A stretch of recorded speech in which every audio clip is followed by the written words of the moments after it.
Just to make one point from there in terms of how we know these transmissions of the Quran have been preserved even to the letter, when we say letter and sound. So the prevalent reading that most Muslims read today is the reading of Hafs from Asim. So this is the Imam Asim's his transmission on Isnad, who he learned it from, the people that he learned it from, who learned it from the companions, learned it from the Prophet, and he then transmitted to Hafs. From Hafs, he also had students, and those transmissions we call it turuq. So this turuq, there's 4 main ones here, and from this there's several other branches, each one transmitting and documented in books. All of these account more than 40, 50, or depending on how many count. They have documented for us every single variation, so whether they read da'af or du'af, even to that fatha and dhamma sound. All of this meticulous preservation, even to this slightest nuance of the differences. So when we say Hafs reading, this reading, even though in one of the instances in the whole of the Quran is da'af and du'af, but both of them we say is correct, because that's how it's been transmitted from the teachers all the way back to Hafs, to his students, his teacher Asim, and back to the Prophet ﷺ. So when Muslims say the Quran has been preserved so meticulously to the letter, to the word, to the dot, actually yes, to the dot in here, like a fatha sound and a dhamma sound, da'fun and du'fin. All of them are documented. This is one reading called Hafs. As you can see, I merely was able to fit in one page all of this turuq, the transmission chains from Hafs. They exist likewise to all the others, from Nafi', from Qalun, from Hamza, from Kisai, from Abu Ja'far, and all of them and their students and so on and so forth. So when Muslims claim the Quran has been preserved, when they perhaps refer to a particular reading, and each particular reading is preserved like this. So collectively, they are preserved, because Muslims don't say, oh, you read in Warsh and this is a different Quran. No, it's the same Quran, but this is how the Prophet allowed the recitation of it. So it's defined terms better. Exactly. That's why we don't say Quran is a version. To give you an example here. Not all Muslims are aware of this, so they will tell you things, and now you know better than they do, actually. You now have that higher level of knowledge. Okay. But this is the authentic. So give you an example. This is one of the pages in the beginning of the Quran that's been printed. So you have the Quran al-Kareem, the Quran, برواية حفص عن عاصم, from Asim, the Hafs reading, yeah. وبالهامش رواية شعبة. On the margin is a reading of Shu'bah, the other student of Asim. So it's documenting. Yeah, it's documenting. So you have printed Qurans now, Hafs and Shu'bah on the sides. This is Hafs and Qalun on the sides. This is Hafs and Duri on the sides. This is Hafs and Khalaf, the 10th, on the side. This is Hafs and Abu Ja'far on the sides. So you have all these Qur'ans been printed nowadays. None of them say this is Qur'an number 1, Qur'an number 2. All of them is one Qur'an. The readings, the revised version, and the other readings maybe on the side. So this is one Qur'an. All the other readings, this is Mushaf al-Sahaba في القراءات العشر المتواتر من طريق الشاطبية الضرة. So 10 readings on the side of the Quran. So a basic reading, one base reading is whatever they can choose. So they can choose Hafs and all the others. For example, the word Maliki and Maliki said, Maliki Asim, Kisai, Yaqub, Khalaf, from him, this is how he read. So it tells you who read what exactly from the 10. This is another one like this. And this is one with 14. 10 mutawatir and 4 shadh, which we say the anomalous readings, which don't consider part of the Quran, but they can be used for exegesis and explanation and tafsir and so on and so forth, because there are companions who read, but they did not reach to the level of mutawatir. All of them are documented. We now have even the manuscripts that Uthman radiallahu anhu sent. We know to Sham or Basra or Kufa or Mecca and Medina how he sent. Because look, to give you one example, Wa'awsa he sent to Medina, the copies in Medina. Wa'wassa, copies in Mecca. Uthman radiallahu anhu, when he made a standardized copy, he sent with these differences, because these are the readings that Prophet ﷺ taught. And you cannot accommodate this thought he standardised it into one. I thought Uthman standardised it into one. Yes. But some of the readings, 7 down to 1. some of the readings, you cannot just have this in simple skeleton, because wa'awsa and wa'wassa needs an extra alif. So that skeleton has to have an extra alif, and that's what he was provided in Mecca, for example. And do we have the copies of that today? Yeah, we have, for example, this manuscripts in top copy have wa'awsa, and Istanbul, the Sanat al-Mujisi one has wa'wassa. Those go back to And the Husseini manuscript have wa'awsa, and St. Petersburg manuscript have wa'wassa. So even the very early manuscripts from the 1st and 2nd centuries, we can see that these were actually copies of the manuscript that Uthman they're had copies of the copies. Okay. yeah, sent early. Okay. Yeah. So it is very clear when we talk about the Quran, there is no chance of corruption. It's been preserved so meticulously like this. So when people make these open claims, that, oh, you have 26 Qur'ans. I mean, I was laughing at one. What does it mean by 26? You have 10 readers. Is that what he's referring to? These kinds of variants? Is that what Smith is referring to? I've not seen the video. So there are variants like this. Is he using this material to kind of? He's using some of. Okay. So he has some of the. You see, Adrian Brockett wrote a PhD thesis. The difference between the Hafs and the WATCH readings. One of his speeches, long time ago, many years back. I think these are the work that they're using to get the differences from. Bernie Powers. And Bernie Powers, because they don't know how to read Arabic. Some of the examples they say, okay, let me show you. When I was listening to the video, I didn't have any paper with me, so the only thing that I had is a wedding invitation. So I started making my notes. I want to show you something. Make sure it doesn't go off the copy a lot. Like they said, oh, this is how they read. Nugazia and Yugaza. Clearly the words are Nujazi and Yujza. So Nugazia, so now you realize some Egyptian friends have somehow helped them because they read even from the PhD. Because that's the transliteration he uses in the PhD. Really? So now you can trace the error. Error in the PhD has now come to here. Because the word is not Nugazia, because it's not Ga sound, this is Jim and Za. So this is how they got it. Another example where they read, just to show you where they're getting this from. They're not reading Arabic even from their friends.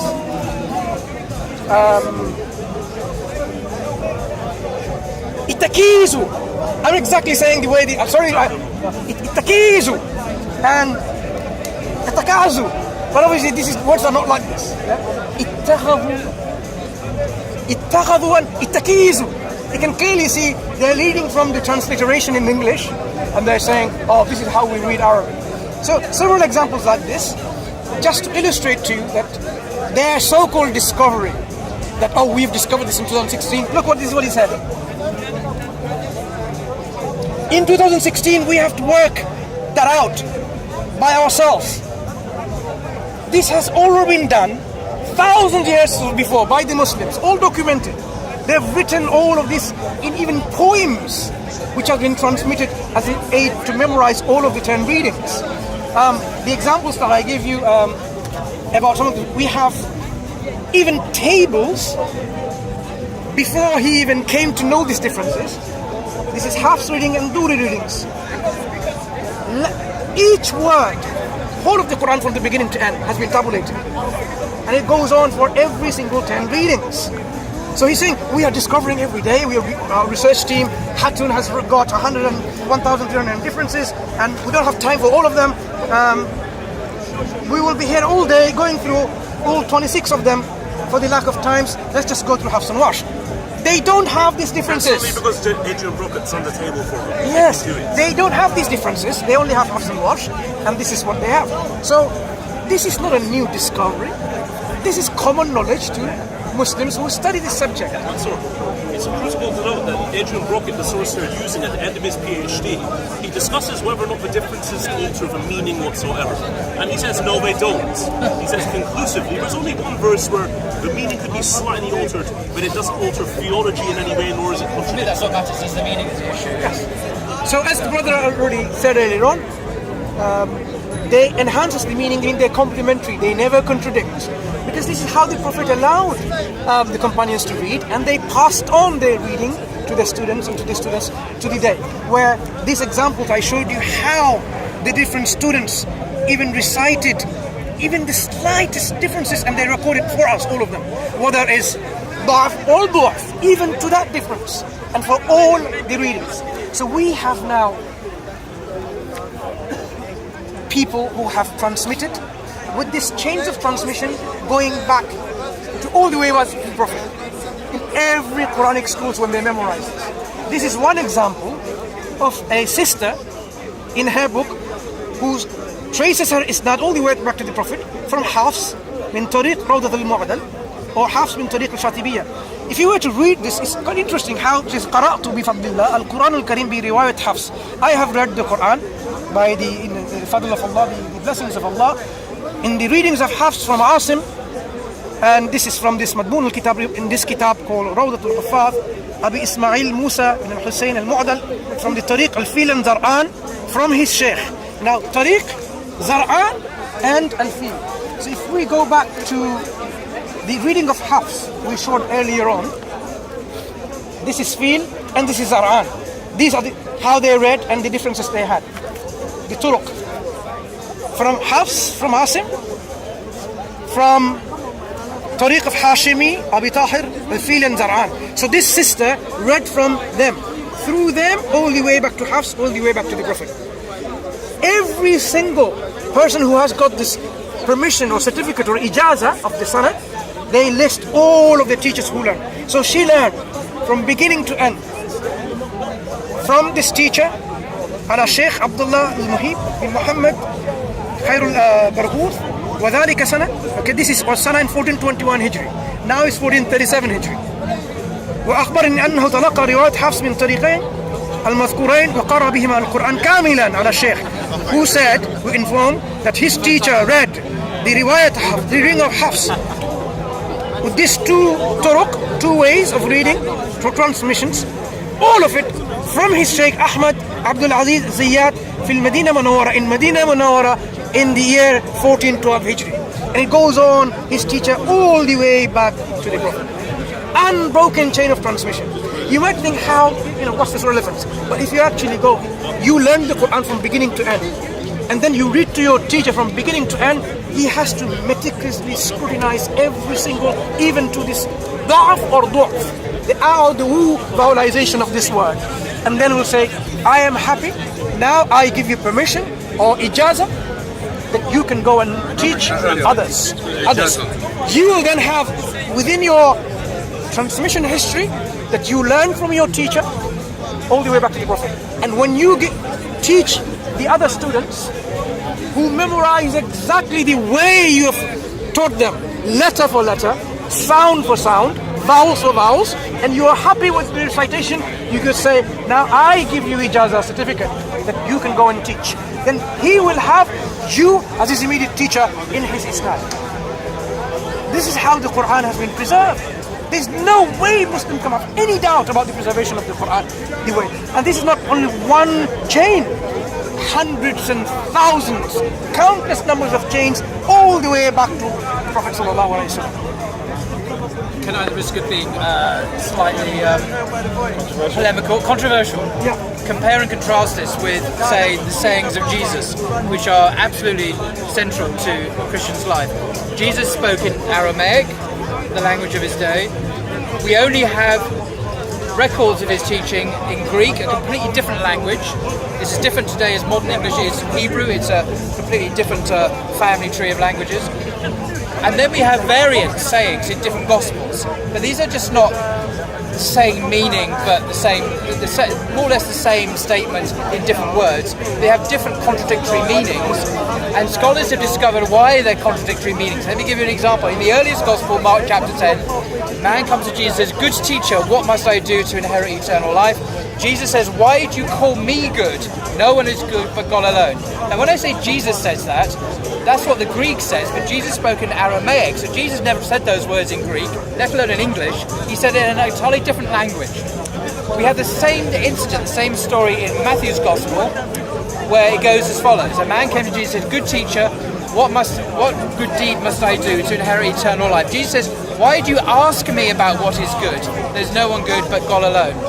So Matthew has a subtly different form of words from the original. Well, I say the original from the Greek. The original is unknown to us. We do not have Jesus' words. We only have a Greek translation written by an unknown person, probably 30 to 40 years after Jesus.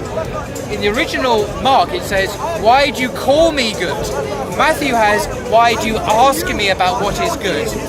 Why the change? And this is a crucial question. The scholars, I've read a number of scholarly commentaries on this, and the general view seems to be that Matthew, embarrassed by the apparent denial of Jesus' goodness in Mark, has changed Jesus' words to avoid the misunderstanding of Jesus denying he's good. So we don't have Jesus' words anymore in Matthew. We have Matthew's avoidance of a problem, changing the words which were found in Mark, which are not Jesus' words anyway, because they're originally in Aramaic, spoken 30 years before that gospel was written. Hasn't there various scholars say that they would have been bilingual? But he might have been, but he taught in Aramaic. Yeah. The story itself is in the Jewish context. True. He wasn't speaking As in, what I mean is that Greek would have been known, as in when we look at the cross, the thing that Pilate puts up wasn't just in Aramaic, it was in Greek as well. Pilate, of course, was the Latin-speaking procurator, and he would have put up in several languages, but the language Jesus taught him to his fellow Palestinians in this example would have been the language they spoke, which we know to be Aramaic. So the point is not that we don't have the Aramaic words, not just that, but in the Greek it has been changed from one version to another. So it's not what Christians used to think, that we have four witnesses to the same event. And we just have different versions. We all see the same event happening, car crash, and four different witnesses give their own accounts, and they're all eyewitness accounts. That's not what's happening here.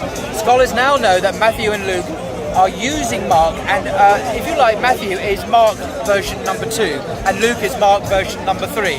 They're just edited versions of Mark, but they've been changed and altered in subtle or not so subtle ways to promote a particular view.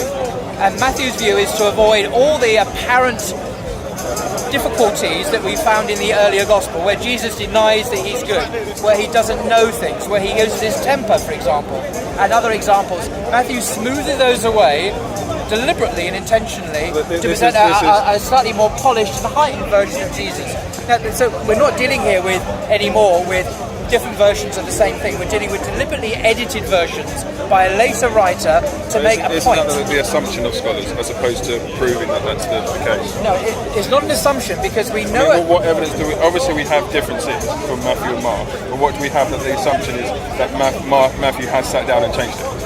Well, firstly, we know at the level of the Greek, and if you sit down and look at the same events in Greek, the language they're originally written in, you can see whole passages that are exactly the same, right down to the incidental detail. The Greek is identical.